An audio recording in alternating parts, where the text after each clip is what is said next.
हम लोग पिछले दिन में ये सुने थे कि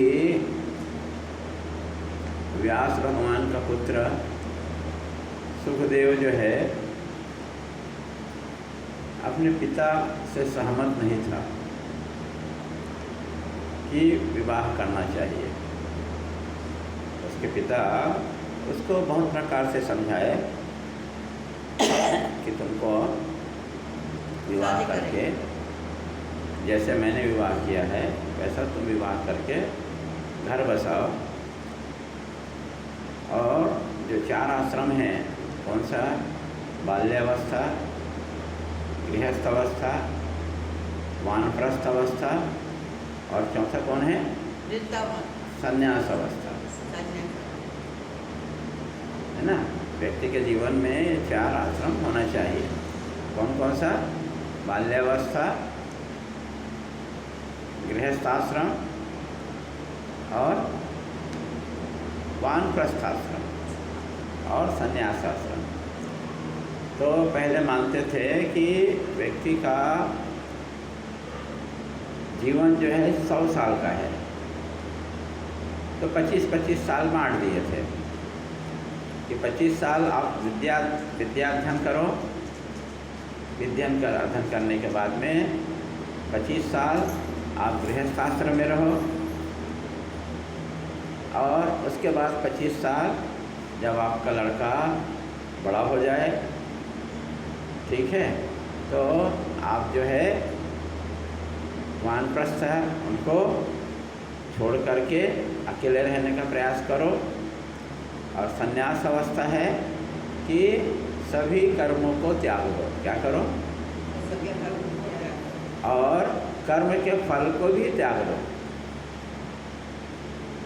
हम अभी कर्म क्यों करते हैं? हम कर्म करते हैं कि फल की आशा से। हमारा कोई भी कर्म जो है बिना फल की आशा से नहीं होता है। हर चीज़ के लिए हम फल की आशा करते हैं।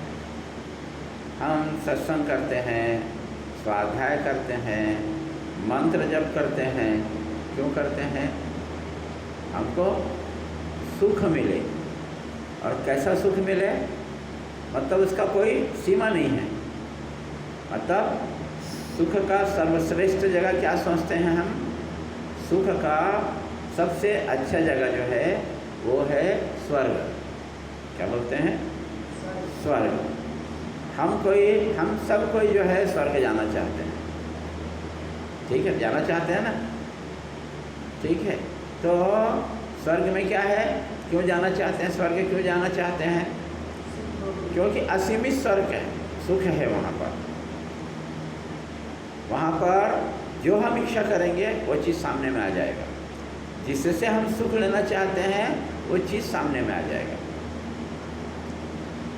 ये है, इस कारण से हम स्वर्ग चाहते हैं। यहाँ तो सुख प्राप्त करने के लिए हमको क्या करना पड़ेगा? कर्म करना पड़ेगा। ये 2 टाइम का भोजन चाहिए तो हमको कर्म करना पड़ेगा भोजन प्राप्त करने के लिए, तब फिर हमको उसका फल मिलेगा। वहाँ क्या है? जो यहाँ कर्म किया हो वो सब वहाँ संचित है और वो आपको फल वहाँ पर मिलता रहेगा आपको जो है, ठीक है। इस कारण से हर कोई आदमी चाहता है, क्या करता है? स्वर्ग जाना चाहे, एक आम आदमी, है ना। तो अब क्या होगा? जैसे आपके पास में 1000 रुपया है, आप खर्चा करते जाओ, सामान देते मिलता जाएगा।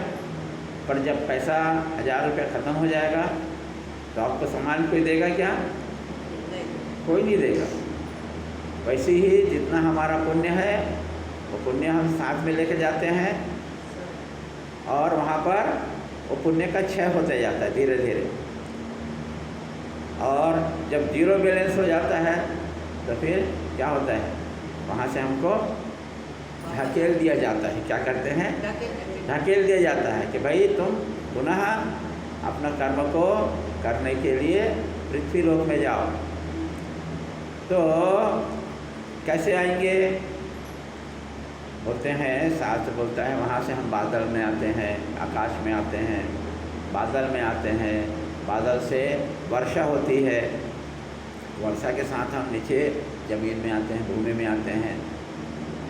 ठीक है, मतलब मनुष्य देह प्राप्त करना कितना कठिन है, क्यों बोला जाता है?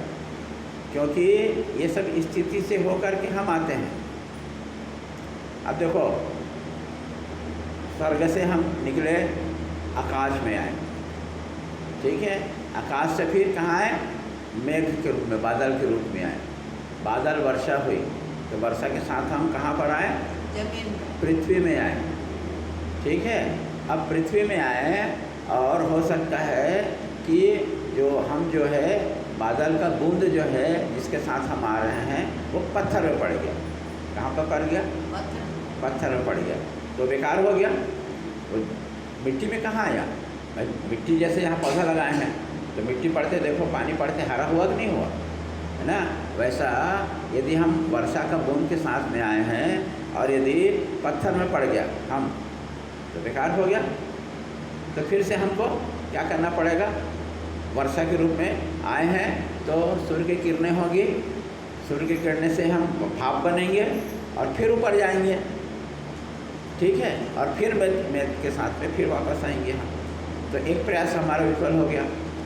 चलो, दूसरा प्रयास ये है कि हम बादल के साथ में वर्षा के रूप में पृथ्वी में आए। चलो ठीक है, हम जो है पत्थर में नहीं पड़े, ठीक है, वो रेगिस्तान वाले जैसे जगह में रेत में पड़ गए, तो वो भी बेकार है। रेत में फसल कहाँ होने वाला है, वो भी बेकार है। ठीक है, तो फिर से पुनर्वापस जाना पड़ेगा, ये क्रम चलता रहेगा। अब चलिए, अब मान लीजिए हम वर्षा के साथ में भूमि में आए। कहाँ पर आए हम? भूमि में आए, मतलब जमीन, मिट्टी में आए। ठीक है, तो मिट्टी से क्या हुआ? मिट्टी से बीज बना, बीज से अंकुरित हुआ। ठीक है, तो जीव है ना, अंकुरित हुआ तो जीव है वो, हम उस रूप में आए। ठीक है, और ऊपर हो गया, बढ़ गया, पेड़ के रूप में बढ़ गया, फसल के रूप में बढ़ गया। ठीक है, अब उसको बकरी खा गई या गाय खा गई, तो हमारा जन्म हुआ क्या? किसके रूप में जन्म होगा? बकरी के रूप में होगा, गाय के रूप में होगा। ठीक है ना? अब कितना क्लिष्ट है, इसी कारण बोला मनुष्य तन मिलना अति दुष्कर है, इसी कारण कहा जाता है। अब गाय खा गई तो गाय के रूप में होगा, बकरी खाएगा तो बकरी के रूप में होगा, तो हमारा तो बात कल्याण हुआ नहीं। अच्छा चलो, उस फसल, अब मान लो गाय बकरी नहीं खाई, कीटाणु नहीं खाया, है ना? अब उसको, यदि उसको उस बीज को, मतलब गेहूँ है, चावल है, तो हो गया, उस रूप में हो गया ये। अब उसको यदि कोई जो है नपुंसक व्यक्ति खा लिया, कौन खा लिया? नपुंसक। नपुंसक मालूम है ना, जो संतान पैदा करने के जो स्थिति में नहीं है, उसको नपुंसक बोलते हैं, है ना? अब मान लो उसका नपुंसक खा लिया तो संतान होने वाला नहीं, तो हमारा उत्पत्ति होगा नहीं, व्यर्थ, वो भी व्यर्थ हो गया। ठीक है, वो भी व्यर्थ हो गया। मान लो हम जैसे कोई ऋषि महात्मा खा गए उसको, तो भी अब संतान नहीं होने वाला है।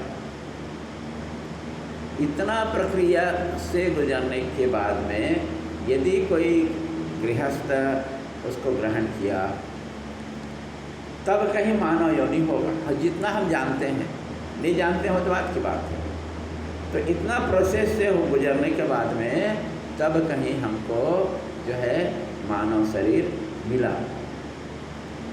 अब इसमें भी कई बाधा है, अब आप लोग अच्छे से जानते हो क्या बाधा है कि भाई चलो, जो पुरुष खाया, ठीक है, स्त्री भी खाई, अब यदि दोनों में से कोई नपुंसक हो गया, शक्ति, प्रजनन की शक्ति नहीं है, तो भी बेकार हो गया, है ना? अब साइंस क्या कहता है कि बोलता है कि जब संयोग होता है, स्त्री पुरुष का संयोग होता है, तो असंख्य जो है वीर्य के माध्यम से असंख्य जीवाणु होते हैं, एक जीवाणु नहीं होता है, कई जीवाणु होते हैं। और जैसा हम रेस होता है ना, जो दौड़ होता है तो क्या है, 10-12 बच्चे खड़े होते हैं, ठीक है, 10-12 बच्चे खड़े हैं, सीटी बजती है और दौड़ना चालू होता है। तो पहला जो आता है, पहला आता है, 10 में से जो पहला आया वो फर्स्ट हुआ। तो वैसे ही वो 1000 जीवाणु जो हैं रहते हैं, वीर्य के रूप में रहते हैं, उसमें से दौड़ होता है अंडा से मिलने के लिए। और हमारा सिस्टम ऐसा सिस्टम है कि सिर्फ एक ही जीव प्रवेश कर पाएगा। जैसा फर्स्ट एक ही आएगा, 2-3 फर्स्ट नहीं आएंगे, ठीक है। तो हमारे सिस्टम में, स्त्री के सिस्टम ये है कि एक ही जीवाणु अंडज में प्रवेश करेगा, बाकी द्वार बंद हो जाएगा, बाकी सब फेल हो गए, पहला ही आएगा। कभी कभी ये होता है कि 2 जीवाणु एक साथ आ जाते हैं, जैसे बोलते हैं 2 फर्स्ट आ गए, ऐसा बोलते हैं ना, कभी कभी ऐसा होता है। ट्विंस हो जाते हैं। नहीं, मान लो ऐसे बोलते हैं ना, समझने की बात है। कभी कभी बोलते हैं कि 2 फर्स्ट आ गए, तो वैसे 2 जीवाणु एक साथ प्रवेश हो गया, तो क्या हो जाता है, ट्विंस हो गया, ट्विंस हो गया, बाकी दरवाज़ा बंद हो जाता है। एक ही प्रवेश तक के खुला है दरवाज़ा, ठीक है, बाकी में क्या हो गया, दरवाज़ा बंद हो गया। तो खुदा न खास्ता कभी 2 एक साथ प्रवेश कर गए तो ट्विंस हो गया। यही ट्विंस का रहस्य है ना। अब इतने होने के बाद में भी अब थोड़ा सा गाड़ी और आगे बढ़ाओ, ठीक है। कभी कभी क्या होता है, पूरा नहीं होता है और एबार्सन हो गया, तो बेकार हो गया वो, ठीक है। मान लो एबार्सन, गर्भपात नहीं हुआ, ठीक है। कभी कभी क्या होता है, प्रजनन होते होते ही समाप्त हो जाता है, मर जाता है, ठीक है। प्रजनन हो गया, हो सकता है 1-8 महीने बाद में भी कभी समाप्त हो जाता है, कभी 6 महीने में समाप्त हो जाता है। इनसे बचा तो बड़ा होता है, ये संभावना ही इतना संभावना। ये क्यों होता है कि कोई गर्भ में ही ख़त्म हो गया, कोई निकलते ही ख़त्म हो गया, कोई 1 महीने में ख़त्म हो गया, कोई 50 साल में ख़त्म हुआ, ठीक है। क्यों होता है, तब बोलते हैं ये प्रारब्ध, संस्कार, हमारा जो भाग्य में जो है, जो हमारे कर्म किए हैं हम, वो कर्म का फल के अनुसार हमारा जीवन होता है, ठीक है। तो मनुष्य देह को कितना सूक्ष्मता से, कितना कठिनता से हम लोग प्राप्त करते हैं, कितना कठिनता से प्राप्त करते हैं। और जब प्राप्त करते हैं तो उसका हम महत्व नहीं जानते हैं, है ना। महत्व बेस्ट जो चीज़ हमको ऐसी सामान्य रूप से मिल जाता है, उसका हम महत्व हमको नहीं मालूम होता है। तो इसी कारण से संत महात्मा क्या कहते हैं कि मनुष्य तन प्राप्त करना अति दुर्लभ है, अति दुर्लभ है मनुष्य तन प्राप्त करना, इसी कारण कहा जाता है, ठीक है। और इस मनुष्य तन में दुर्लभ प्राप्त होने के बाद में मनुष्यत्व को प्राप्त करना उससे ज़्यादा कठिन है। ह्यूमैनिटी जिसको बोलते हैं, मानवता को प्राप्त करना और कठिन है, मनुष्यत्व को प्राप्त करना और कठिन है। और इनमें से भी जो ऐसा आचरण करता है, देवता के जैसे आचरण करता है ना, देवत्व को प्रदान करते हैं। स्वामी शिवानंद जी महाराज हैं, स्वामी चिदानंद जी महाराज हैं, स्वामी देवानंद जी महाराज हैं। ऐसा जो देवता को देवतत्व प्राप्त करता है, इससे और कठिन है। तो हम लोग इस मनुष्य शरीर को सहज रूप से मान लेते हैं। तो ये हमारा सबसे बंधन का कारण क्या है, एक शब्द में बोलो तो हम सोचते हैं ये मेरा शरीर है। बंधन का कारण क्या है, ये शरीर मेरा है। तो जब शरीर मेरा है तो शरीर से रिश्तेदार भी फिर बनना शुरू हो जाते हैं, नाती पोता बेटी बेटा, ठीक है।